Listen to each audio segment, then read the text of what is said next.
Halo semuanya, Assalamualaikum warahmatullahi wabarakatuh. Perkenalkan, nama saya Cinta Isasi Kirana dengan NIM 6070524313 dari kelas 4801. Kali ini saya akan membuat video pembelajaran sebagai syarat jurnal praktikum modul 1 pada mata kuliah Elektronika Komunikasi. Video pembelajaran ini akan terdiri dari dua penjelasan langkah-langkah, yaitu yang pertama adalah rangkaian bandpass filter saat kita praktikum, dan yang kedua adalah filter tambahan, yaitu band stop filter. Sebelumnya saya ingin meminta maaf jika ada suara-suara eksternal yang akan masuk ke dalam video ini dikarenakan kondisi lingkungan yang kurang kondusif. Baik, selanjutnya kita akan masuk ke sesi jurnal.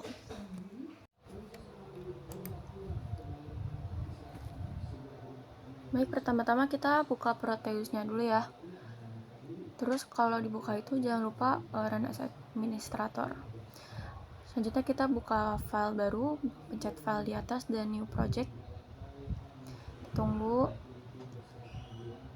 Di sini kita pilih di mana kita mau save filenya. Bebas mau di mana aja, dan jangan lupa juga diberi nama ya guys. Oke, ini kita selanjutnya di next aja, terus kita set as default semua. Nah, selanjutnya kita pencet P ini untuk menambahkan komponen-komponen. Pertama kita cari kapasitor, pilih yang device generic non electronic kapasitor, klik 2 kali. Oke, terus selanjutnya kita akan cari induktor, pakai bahasa Inggris ya. Sama yang induktor device juga, generic induktor, klik 2 kali. Ini sebenarnya nggak harus di oke, juga bisa langsung cari komponen lain teman-teman. Selanjutnya kita cari resistor, pilih yang resistor device generic resistor symbol, klik 2 kali lalu oke. Nah, selanjutnya kita akan merangkai. Di sini kita butuh 4 resistor, 2 sebagai resistor sumber dan 2 lagi sebagai resistor beban. Sini saya akan langsung mengubah nilai dari resistor. Yang pertama itu 150, resistor sumber itu dua-duanya 150 ohm, dan resistor beban yang atas dan yang bawah itu berbeda ya. Yang atas itu 2000 dan yang bawah 1000. Oke, selanjutnya kita akan menambahkan induktor. Kita menambahkan 2. Jadi di sini tuh yang di bandpass ini ada 2 rangkaian gitu guys, tapi dijadikan 1. Oke, induktor yang pertama itu nilainya kita ubah jadi 19,1 nanohenry.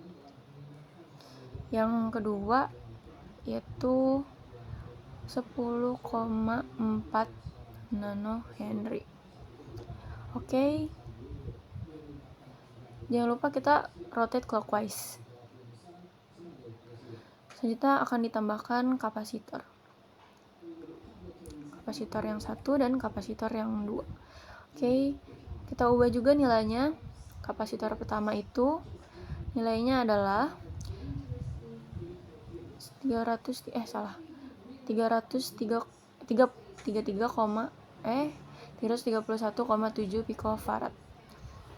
Sedangkan yang kapasitor kedua adalah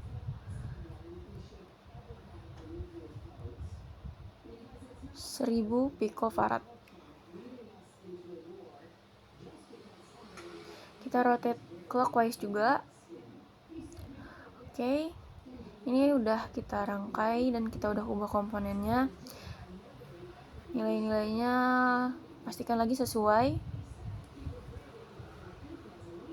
karena kalau misalnya beda, nanti hasil dari respon frekuensinya juga akan berbeda. Oke, selanjutnya kita akan tambahin input. Kita pakai yang dari generator tadi, kita pilih yang sign, terus kita outputnya ada 2. Jadi pilih yang dari probe tadi, terus voltage. Kita tambahin output 1 dan output 2. Jangan lupa juga tambahin ground. Groundnya juga ada 2 di rangkaian yang atas dan yang rangkaian bawah. Oke, kalau udah kita tambahin semua komponennya, kita wiring sekarang. Terus teman-teman jangan lupa untuk perhatiin junctionnya itu jangan sampai ada yang berbeda, karena kalau misalnya ada yang beda juga nanti akan berbeda hasil dari respon frekuensinya.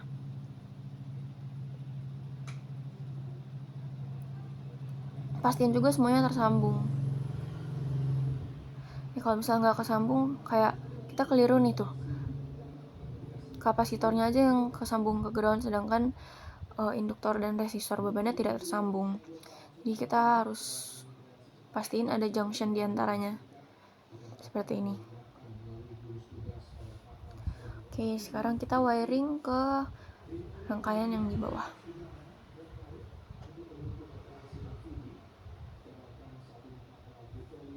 Oke, pastiin semuanya tersambung. Ini sambungin resistor beban, outputnya, lalu sambungkan ke ground ketiganya.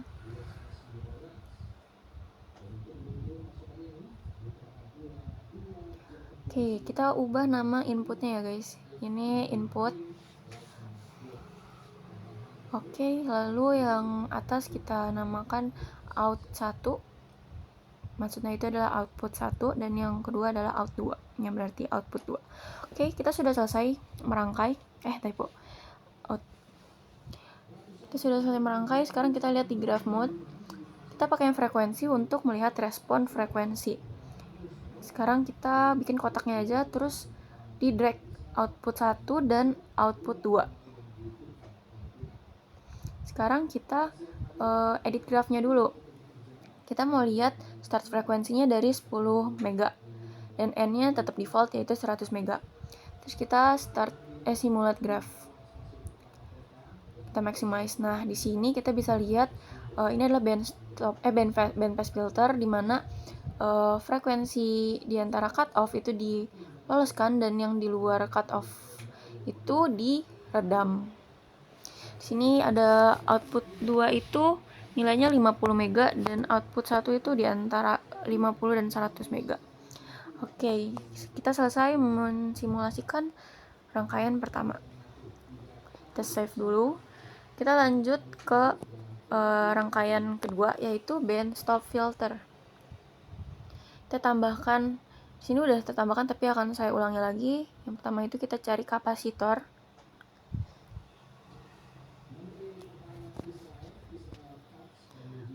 Kita klik 2 kali, lalu kita cari induktor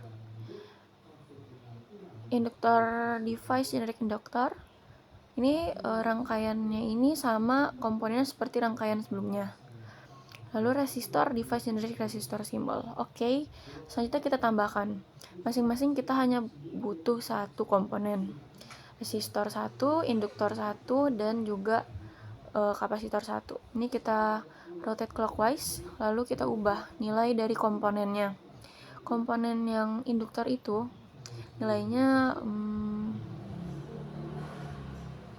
100 mH, sorry. Lalu selanjutnya adalah kapasitor, kita rotate clockwise juga. Dan nilai dari kapasitor ini adalah 10 nanofarad.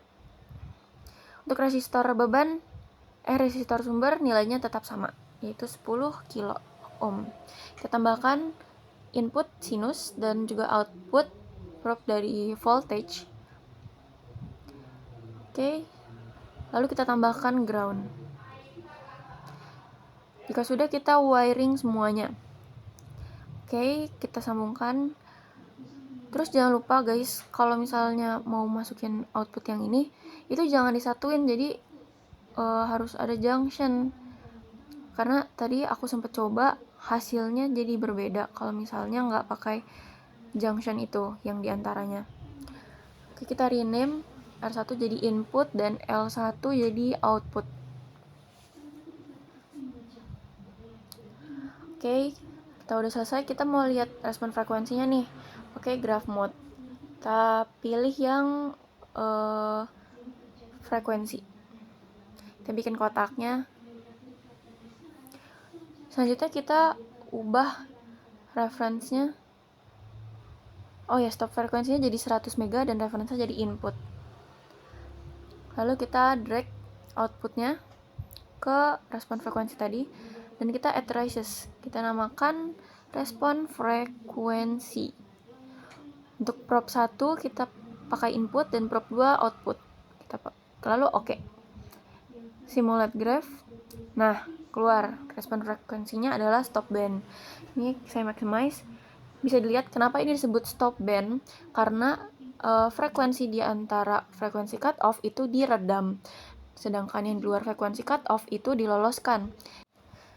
Jadi yang di luar frekuensi cutoff itu semuanya diloloskan, dan yang di antara frekuensi cutoff ada diredam. Oke. Kita sudah selesai melakukan simulasi. Terima kasih. Oke teman-teman, saya akan menjelaskan mengenai filter yang baru saja saya rangkai, perbedaan utamanya dari band stop dan band pass. Yang pertama itu adalah band pass. Jadi kalau band pass itu frekuensi di antara frekuensi cut off itu diloloskan, dan yang di luar cut off diredam. Itu berkebalikan dengan band stop yang dimana di antara frekuensi cut off itu diredam dan yang di luar dari frekuensi cut off itu semuanya diloloskan. Sekian dari saya, penjelasan mengenai langkah-langkah merangkai filter bandpass dan bandstop filter menggunakan Proteus dan melihat hasil dari respon frekuensinya. Semoga ilmu yang saya bagikan dapat bermanfaat bagi teman-teman yang menonton video saya, dan semoga juga dapat diikuti dengan baik dan benar. Mohon maaf bila ada salah kata kepada kakak-kakak Asprak dan bagi penonton juga. Wassalamualaikum warahmatullahi wabarakatuh.